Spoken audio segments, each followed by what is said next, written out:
Welcome back to new video. बेटा, आज का जो हमारा टॉपिक है वो है डिफरेंट इंक्रीजिंग पॉइंट। बेटा, मैंने आपको बताया था कि जब सॉल्वेंट में सॉल्यूट को ऐड किया जाता है तो हमने जब सॉल्यूट जो है उसकी वेरी डाइल्यूट सॉल्यूशन बनाया। डाइल्यूट सॉल्यूशन है, सॉल्यूट नॉन वोलेटाइल है। बेटा, उसकी चार प्रॉपर्टीज थी। एक लोअरिंग ऑफ वेपर प्रेशर था, एलिवेशन इन बॉइलिंग पॉइंट थी, तीसरा बेटा फ्रीजिंग पॉइंट, और एक और प्रॉपर्टी होती है वो है ऑस्मोटिक प्रेशर। बेटा, वो हमने इस साल जो है इस बुक में जो है वो देखा। बेटा, थर्ड टॉपिक जो है वो है फ्रीजिंग पॉइंट इन डिप्रेशन। बेटा, फ्रीजिंग पॉइंट एक्चुअली होता क्या है? बेटा, फ्रीजिंग पॉइंट वो टेम्परेचर है जब बेटा वेपर्स जो हैं हमारे पास सॉलिड के बेटा लिक्विड के को एग्जिस्ट करना शुरू कर दे तो वो क्या है? Freezing point. ठीक है, वो क्या है? Freezing point. अब देखिए बेटा, जब हमने सॉल्वेंट का और सॉल्यूशन का बेटा हमने फ्रीजिंग पॉइंट लिया तो बेटा ये हमारे पास सॉल्वेंट के लिए है। जब सॉल्वेंट का हमने टेम्परेचर डिक्रीज करना शुरू किया, यहाँ पे बेटा टेम्परेचर जो है इंक्रीज हो रहा है और वाई एक्सिस में हमारे पास वेपर प्रेशर है। जब हमने प्योर सॉल्वेंट जो है इसका बेटा हमने टेम्परेचर जो है वो डिक्रीज करना शुरू कर दिया तो बेटा इसके नंबर ऑफ वेपर जो है वो कम होना शुरू। और एक टाइम आ गया जब बेटा इसका सारा का सारा सॉलिड जो है वो बेटा सॉल्वेंट जो है वो हमारे पास सॉलिड में कन्वर्ट हो। तो हमने इसके क्रॉसपॉन्डिंग जो है वो टेम्परेचर मेजर कर लिया, वो हमारा T2 टेम्परेचर। फिर बेटा हमने इस सॉल्वेंट में जो है थोड़ी सी मिकदार में बेटा 0.2 से 0.8 ग्राम तक जो है वो सॉल्यूट ऐड कर सॉल्यूट ऐड कर दिया बेटा सॉल्वेंट में, तो हमारा सॉल्यूशन बन गया। इस सॉल्यूशन का जो है वो हमने बाद में टेम्परेचर डिक्रीज करना शुरू किया, इसको फ्रीज करने को। जब इसको फ्रीज करने की कोशिश की तो इसका टेम्परेचर जो है वो डिक्रीज होते होते होते होते साथ में देखिए वेपर प्रेशर भी डिक्रीज हो रहा है। और बेटा इस पॉइंट E के ऊपर ये भी क्या है? सॉलिड में कन्वर्ट हो गया। इस टेम्परेचर के ऊपर ये क्या हो गया? फ्रीज हो गया। बेटा हमने इसका भी ये क्रॉसपॉन्डिंग टेम्परेचर जो है वो T। बेटा सॉल्वेंट के लिए कर्व आई हमारे पास ABC और बेटा सॉल्यूशन के लिए ID और E का। ठीक है, ये A से B तक जो है वो टेम्परेचर डिक्रीज हो रहा है और आपका सॉल्वेंट जो है वो क्या हो रहा है? फ्रीज हो रहा है। D से E तक आते आते भी सॉल्यूशन का टेम्परेचर डिक्रीज हो रहा है, वो किसमें कन्वर्ट हो रहा है? सॉलिड में कन्वर्ट। अब बेटा ये जो हमारे पास टेम्परेचर है ये चेंज इन टेम्परेचर है कौन सा? फ्रीजिंग पॉइंट के टेम्परेचर में तब्दीली है। तो बेटा डेल्टा TF जो है ये बेटा डायरेक्टली प्रोपोर्शनल होता है हमारे पास मोलैरिटी। एक इसके डायरेक्टली प्रोपोर्शनल है मोलैरिटी। और बेटा इस प्रोपोर्शनैलिटी के साइन को खत्म करने के लिए हम अगर एक कांस्टेंट लें तो बेटा यहाँ पे कांस्टेंट हम लिखते हैं KF। बेटा KF जो है ये हमारा क्रायोस्कोपिक कांस्टेंट। KF क्या है बेटा? क्रायोस्कोपिक कांस्टेंट है और इसको बेटा मोलर फ्रीजिंग पॉइंट कांस्टेंट भी कहा जाता है। इसको बेटा मोलर फ्रीजिंग पॉइंट कांस्टेंट भी कहा जाता है। बेटा मोलैरिटी जो है ये मैंने आपको अलग से इसका फॉर्मूला ड्राइव करने सिखाया था। तो बेटा मोलैरिटी आप क्या लिखते हो बेटा? Number of moles of solute और बेटा जी 1 kg ऑफ सॉल्वेंट। ठीक है, 1 kg ऑफ सॉल्वेंट में है तो इसको लिख के बेटा नंबर ऑफ मोल्स क्या होते हैं? मास ऑफ सॉल्यूट और बेटा molar mass of solute into बेटा जी क्या है? 1 ओवर बेटा W1 ओवर 1000। तो बेटा इसको हम जब लिखें तो बेटा ये सॉल्यूट के लिए W2 लिखते हैं, मोलर मास भी M2 इनटू बेटा 1000 ओवर W1।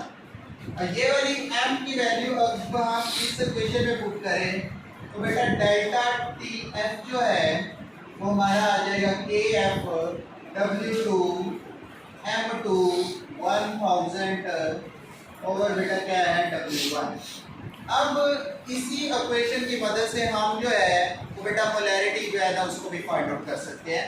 तो मोलैरिटी बेटा आपकी इक्वल हो जाएगी M2 किसके इक्वल हो जाएगा KF, ये वाला उधर चला जाएगा, इसे डिवाइड करेगा delta TF W2 into 1000 over बेटा जी W1। ठीक है, क्या आ गया W1 आ जाएगा हमारे बेटा। इसकी मदद से, इस इक्वेशन की मदद से हम जो है वो सल्यूट जो आपने ऐड किया था उसका भी पता कर सकते हैं जब हम उसका हमारे पास उसका मोलर मास। ठीक हो गया जी। अब बेटा ये जो है हमारे पास डिप्रेशन ऑफ फ्रीजिंग पॉइंट है, जब आ जाए ये वाला क्वेश्चन तो बेटा पहले बताना है आपने कि हमारे पास जब एक सॉल्वेंट है उसमें सल्यूट को डिसॉल्व किया जाए उसका फ्रीजिंग पॉइंट जो है वो क्या हो जाता है, कम। वो वाला वाले सॉल्वेंट जो कि बेटा 100 डिग्री के ऊपर जाके बॉयल हो रहा था, अब वो जो है वो 100 डिग्री पे बॉयल वो वाला सॉल्वेंट जो कि बेटा 0 डिग्री के ऊपर फ्रीज हो रहा था, वो 0 डिग्री पे फ्रीज नहीं होगा बल्कि 0 से कम टेम्परेचर के ऊपर जो है वो क्या होगा, फ्रीज होगा। बेटा फिर आपने ये जो है वो ग्राफ बनाना है और इन दोनों कर्व्स को बारी बारी आपने एक्सप्लेन करना है।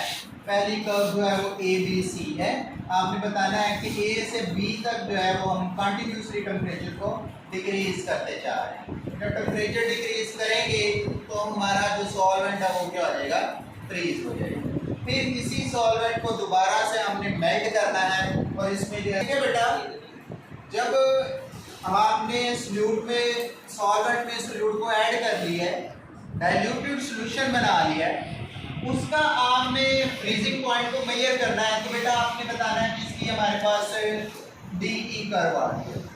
आपने बताना है कि जब हम D से E की तरफ आ रहे हैं तो टेम्परेचर जो है वो कंटिन्यूसली कम करते जा रहे हैं और एक टाइम आ रहा है कि जहाँ पे हमारा सॉल्यूशन जो है वो क्या हो गया, फ्रीज हो गया। फिर आपने बताना है कि इन दोनों टेम्परेचर में जो डिफरेंस है डेल्टा TF जो है ये बेटा डायरेक्टली प्रोपोर्शनल होता है मोलैरिटी। जितना ज़्यादा मोलर सॉल्यूशन होगा उतना ज़्यादा जो है इस टेम्परेचर में डिफरेंस होगा।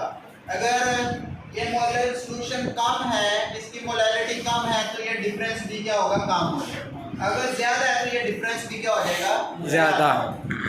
फिर आपने इस प्रोपोर्शनैलिटी के साइन को खत्म करने के लिए कांस्टेंट लगाया है जिसको कहते हैं बेटा क्रायोस्कोपिक कांस्टेंट या मोलर फ्रीजिंग पॉइंट कांस्टेंट कहा जाता है। मोलैरिटी बेटा आपने पहले भी ड्राइव किया, मोलैरिटी की जब जो है वो वैल्यू इस इक्वेशन के आगे लिखते हैं ना और फिर आप जो है वो मोलर मास जो है वो फाइंड आउट कर सकते हैं। अब ये जो है बेटा मैथमेटिकल और ग्राफिकल एक्सप्लेनेशन है हमारे पास।